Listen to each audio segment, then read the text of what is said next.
Hello guys, आज हम बात करेंगे साइकोलॉजी की वो ट्रिक के बारे में जिससे आप एक पावरफुल पर्सन बन सकते हैं। अगर आप चाहते हैं कि हर कोई आपकी बात सुने, हर कोई आपकी बात में इंटरेस्ट ले, हर कोई आपकी बात को वैल्यू दे, तो आपको एक पावरफुल पर्सन बनना पड़ेगा। पावरफुल पर्सन बनने के लिए क्या करना पड़ता है, वो सब मैं आपको बताने वाला हूँ इस वीडियो के द्वारा। तो चलिए वीडियो स्टार्ट करते हैं बिना रुके। शुरू से लोग उनकी ही रिस्पेक्ट करते हैं जिनकी कोई अपनी एक सेल्फ रिस्पेक्ट होती है, जिनकी अपनी एक वैल्यू होती है, और हमेशा सब लोग उसी की बात सुनते हैं जो उनसे ज़्यादा पावरफुल होता है। जो लोग ज़्यादा पावरफुल होते हैं वो सब लोग एक चीज़ फॉलो करते हैं, वो होती है reverse psychology. Reverse psychology businessman follow करता है, पॉलिटिशियन फॉलो करता है, हर इंसान फॉलो करता है। जिसकी ज़्यादा पावर होती है वो इंसान ये फॉलो ज़रूर करता है, रिवर्स साइकोलॉजी। रिवर्स साइकोलॉजी क्या है, चलिए मैं आपको बताता हूँ। साइकोलॉजी कहती है अगर आप अपनी रेस्पेक्ट करवाना चाहते हैं तो उसे साइकोलॉजी के तरीके से हैंडल करना पड़ता है। मान लो फॉर एग्जांपल, अगर आप किसी चीज़ में इंटरेस्टेड हो, अगर आप सामने वाले की बातों में इंटरेस्टेड हो, तो भी उसे ऐसा दिखाओ कि आपको कोई इंटरेस्ट नहीं है उसकी बातों में। इससे क्या होगा, वो आपको और ज़्यादा अच्छे से समझाएगा और ज़्यादा आपके साथ टाइम स्पेंड कर पाएगा। और आप ऐसा दिखाओ आपको उसमें कोई इंटरेस्ट नहीं है, तो इससे ना होगा ये कि उसको आप में इंटरेस्ट आएगा। जितना आप दूसरों में इंटरेस्ट नहीं दिखाओगे उतना सामने वाले को आप में इंटरेस्ट आएगा। तो दूसरों में इंटरेस्ट कम दिखाइए ताकि सामने वाले को आप में इंटरेस्ट आए।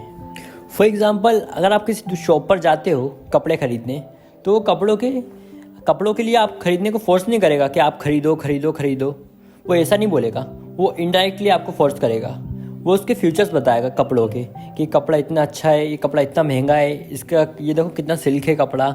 वो इनडायरेक्टली आपको फोर्स करता है कपड़े खरीदने के लिए, लेकिन वो ज़बरदस्ती आपको इनडायरेक्टली फोर्स कर रहा है, तब भी आप उसकी तरफ अट्रैक्ट नहीं होगे। और मान लो एक दूसरा सेल्समैन है जो आपको कपड़े बेच रहा है, जो आपसे कुछ नहीं बोल रहा, आपने कपड़े दिखाने को बोले, उसने दिखाए और फिर उसने फैसला आपके हाथ में छोड़ दिया, आप लेना हो तो लो या नहीं लो। तो आप उसी से कपड़े लेना ज़्यादा पसंद करोगे ताकि वो आपको फोर्स नहीं कर रहा है। इसीलिए आपको किसी में इंटरेस्ट नहीं दिखाना है, खासकर जिसको आप पसंद करते हो उसको तो बिल्कुल इंटरेस्ट नहीं दिखाना है उसमें, तभी वो आपकी तरफ अट्रैक्ट होगा, तभी उसको आप में इंटरेस्ट आएगा। साइकोलॉजी कहती है आप जितना अवेलेबल रहोगे उतना आप दूसरों की नज़रों में नीचे गिरोगे। इसलिए थोड़ा अनअवेलेबल रहना सीखिए, क्योंकि अपन सबका माइंड सेट ही ऐसा है। अपना माइंड वो चीज़ समझता है, मान लो कोई चीज़ ज़्यादा क्वांटिटी में है तो उसकी वैल्यू कम रहेगी, लेकिन कोई चीज़ ज़्यादा कम क्वांटिटी में है ना, भले ही वो चीज़ थोड़ी बेकार हो तब भी उसकी वैल्यू ज़्यादा रहेगी ताकि उसकी क्वांटिटी कम है। और हमारा माइंड सेट ऐसा है कि जो चीज़ कम है उसको अपन ज़्यादा अच्छा समझते हैं और जो चीज़ ज़्यादा है उसको हम बेकार समझते हैं। अगर आप किसी के लिए हमेशा मौजूद रहोगे, ज़रूरत से ज़्यादा आप अगर कहीं मौजूद रहोगे, तो आपकी वैल्यू थोड़ी कम हो जाएगी। आपको वो वैल्यू नहीं मिलेगी, आपको वो रिस्पेक्ट नहीं मिलेगी जो आप एक्चुअल में डिज़र्व करते हो। तो हर जगह अवेलेबल रहना ज़रूरी नहीं है, हमेशा अवेलेबल रहना ज़रूरी नहीं है। कभी मना भी कर सकते हो आप किसी काम के लिए। हमेशा कोई काम के लिए बोले तो उसे हाँ नहीं कहा जाता, हमें कभी मना भी किया जाता है। उससे आपकी वैल्यू थोड़ी बढ़ती है, उसमें आपका थोड़ा एटीट्यूड झलकता है। साइकोलॉजी कहती है कि अपने आप को इतना पावरफुल बनाओ, अपने आप को इतना काबिल बनाओ कि सामने वाले को गिल्ट फील हो कि यार मैंने इसे क्यों छोड़ दिया। पर ऐसा करते कितने लोग हैं, सिर्फ 5%। और 95% लोग क्या करते हैं, मान लो ब्रेकअप हो गया, सिगरेट पिएंगे, नशे करेंगे, फालतू टाइम पास करेंगे और उसके सामने गिड़गिड़ाएंगे। या जब एक लड़की का ब्रेकअप होता है ना, तो सिर्फ एक वही टाइम होता है अपने आप को संभालने का, अपने आप को कुछ बनाने का।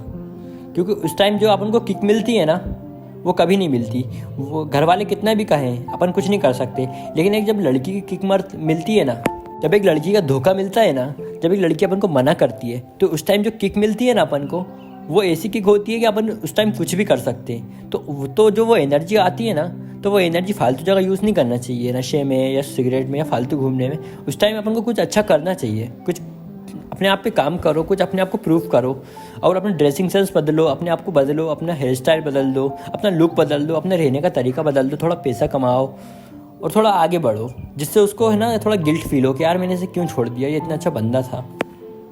पर ऐसा ना बहुत कम लोग करते हैं। जो बेवकूफ़ लोग होते हैं ना, वो ज़्यादातर सिगरेट में गिरेट और ये नशे पत्ती ही ज़्यादा करते हैं।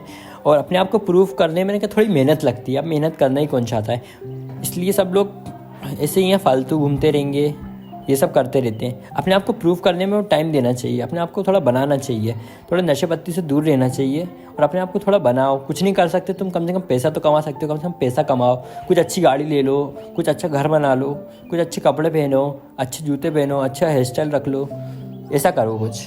पर लड़के करते क्या है, पी लेंगे, सिगरेट मिगरेट नशे वशे कर लेंगे बढ़िया, उसके बाद है ना बहुत टाइम रुक जाएंगे, 2 4 5 6 1-2 महीने रुक जाएंगे, ये सब करते रहेंगे और उसके बाद बताएंगे कि यार उसे तो कुछ फील ही नहीं हो रहा, मैंने तो उससे बात करना भी छोड़ दी, उसे तो कुछ फील ही नहीं हो रहा, अब वो मेरे पास वापस तो आएगी नहीं।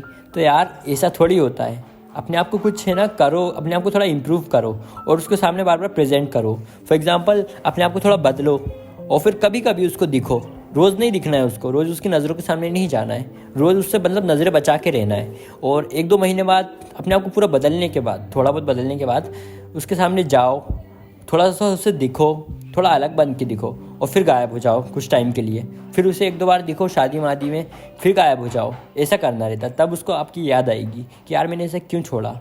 अब आप तो एक नशे पत्ती करोगे और उसके बाद उसके सामने बार बार निकलोगे, उसके घर के सामने से बार बार निकलोगे, उसकी नज़रों के सामने बार बार आओगे, तो ऐसा नहीं होता है। थोड़ा गायब हो जाओ, थोड़ा अपने आप को बदलो, अपने आप को थोड़ा टाइम दो। भाई ब्रेकअप की बात करते हैं, ब्रेकअप होता क्यों है? अब एकदम से ब्रेकअप तो हो नहीं जाता, धीरे धीरे आपके कॉल्स इग्नोर होने लगते हैं, धीरे धीरे आपके मैसेज इग्नोर किए जाएंगे, धीरे धीरे आपको इग्नोर किया जाएगा, आपसे बात करना कम कर दिया जाएगा। और ऐसा होता क्यों है? जब कोई थर्ड पर्सन आता है लाइफ में, मान लो आपकी बंदी की लाइफ मतलब बंदी की लाइफ में कोई थर्ड पर्सन आता है ना, तो फिर आपको इग्नोर करेगी वो, क्योंकि लड़कियां हमेशा आपसे बेटर की तलाश में रहती हैं। जब आपसे अच्छा बंदा उसे मिलता है ना, तो वो आपको छोड़ देगी।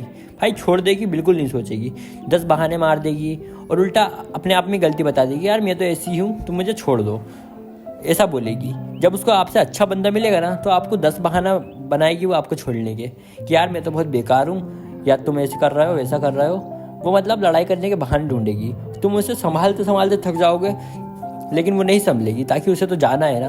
तो ब्रेकअप तभी होता है जब कोई थर्ड पर्सन आ जाता है आपकी गर्लफ्रेंड की लाइफ में। और लड़कियां ऐसी ही होती हैं, आपसे बेटर की तलाश में वो हमेशा रहती हैं। अगर आप सोचते हो मेरी बंदी सिर्फ मेरे से बात करती है, तो ऐसा नहीं होता, वो आपसे बेटर की तलाश में हमेशा रहती है। और जिस दिन आपसे बेटर उसे मिल जाता है ना, वो आपको छोड़ देती है। तो हमेशा एक बंदी को सब कुछ नहीं बनाना चाहिए। लड़कियां क्या है, बस की तरह होती हैं, एक जाएगी दूसरी आ जाएगी, तो उनसे तो दिल भी नहीं लगाना चाहिए। भाई मैं तो सही बता रहा हूँ, सिर्फ टाइम पास करो। ये लड़कियां होती टाइम पास के लिए, इनसे सिर्फ टाइम पास करो, क्योंकि प्यार व्यार करना इनकी बस की बात नहीं होती। कहीं का अमीर लड़का मिलेगा, आपको छोड़ के शादी करके निकल जाएंगी और बोल देंगे मेरे पेरेंट्स नहीं मान रहा है। भाई पेरेंट्स क्यों नहीं मान रहा है? अगर तुम प्यार करती हो तुम मानो ना, पेरेंट्स को क्या है। लेकिन वो ऐसा नहीं समझती, ताकि उन्हें अच्छा लड़का चाहिए, अमीर लड़का चाहिए। इसलिए बेटर से बेटर बनो और जो जा रहा है उसे जाने दो। और जो आपकी लाइफ में है वो आपसे वाकई में प्यार करता है तभी आपकी लाइफ में, और जो आपसे प्यार नहीं करता वो तो जाएगा ही, तो उसे जाने दो। ओके, फिर मिलते हैं नेक्स्ट वीडियो में। Take care, best of luck.